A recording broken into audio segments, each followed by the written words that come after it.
have to start with the outfit. Can you explain Yeah. your inspiration? Yeah, so for me, goes way back when I was a kid. I grew up in Okeechobee, North Carolina, or Florida. I keep saying North Carolina. Okeechobee, Florida. And man, my nana's place is right next to a rodeo. I always loved cowboys, country music since I was a kid. And one day, I see myself having my own ranch and farm. And I really was drawing inspiration from cowboys. Like no matter what, they fall off a horse, they get to work 5 a.m. Kids have school, they already driving combines and tractors, and they don't make excuses. All over the world, cowboys in Africa, cowboys here, wherever, like they're just people from South America. It doesn't matter where it is. Like they just get up and go to work. They don't make excuses. They don't back down, and they handle the beast, right? And that's what I'm here to do. I love it. I like their style. I love the hats, and Chilobo, yeah, my fight name, but also the Congolese cowboy. And I just want to have my own ranch and farm one day when all this is said and done, or here soon enough, like live on a farm for the rest of my life. So, have you run into your opponent at all this fight week? Yeah, we've seen each other a couple of times. Yeah, for sure. I just saw him before the media, and I saw him when I was outside with my coaches. Do you think that, like, was there any exchange of words? Oh no, no exchange of words. Sorry to cut you. Saying hello, and hope you're doing well, kind of thing. There's always been respect between Martin and I, and his coaches and everybody. So we're slated to fight each other. Go claim this victory and move forward, and always respect them. So I asked him if it was difficult to fight you because he likes you. And he laughed and said that he likes everybody. And Yeah. I feel like you're the same way, that you like everybody. So is it weird that the two of the nicest guys are fighting each other?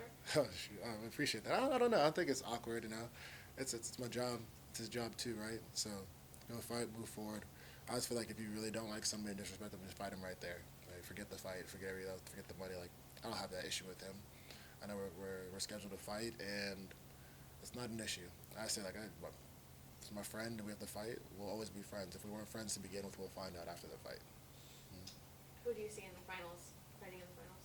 See myself and Josh Silvera. How do you see that fight going? I see me claiming the victory, pushing the pace. Josh is a very complete fighter. He can stand up. His stand-up's definitely come a long way. His grappling's solid. So being sharp, have to be sharp that fight, dominate, be calm, cold, cool. And I see me getting the finish in that fight. I also see, it can be a grinder. So. And Randy Couture did an interview, and he mentioned that you were the fighter that he thinks fans should watch. What did that mean to you? That's an honor. It's really an honor that Randy Couture would say that. Seeing that all he's done, being champion, being a great fighter, the fighters that he leads today, he's deep in MMA, of course, as an analyst and all that, and commentator. So for him to see that in me and just everything he's done in his fighting and wrestling career, that means a lot, and I will get it done. Thanks, Amy. But how much, not having to cut so much weight, how much stress is taken off from that element of being a light heavyweight now, taken off? What does that feel like going into this fight now? Yeah, it feels great. Not having to cut the weight it's encouraging, right? Because then it's not just like the weight and the stress that's off of it. You realize that maybe you are really gifted to fight, right? I started training when I was 24, right? In 29 now, I didn't grow up doing wrestling, boxing, nothing. I just got into MMA when I was 24. And the fact that I can go with guys who are bigger, smaller, in between, it shows me that I'm meant to be here at this weight class, right? And taking the weight cut itself away is great because I can be sharper and sharper and sharper throughout the week, where a lot of guys are focusing on the weight management, resting, staying off their feet, not able to handle so much. I can really enjoy the week and live this as my daily life, which is what I want it to be. My life as a fighter, not just show up on fight week, do a 4-week camp. No, this is my life.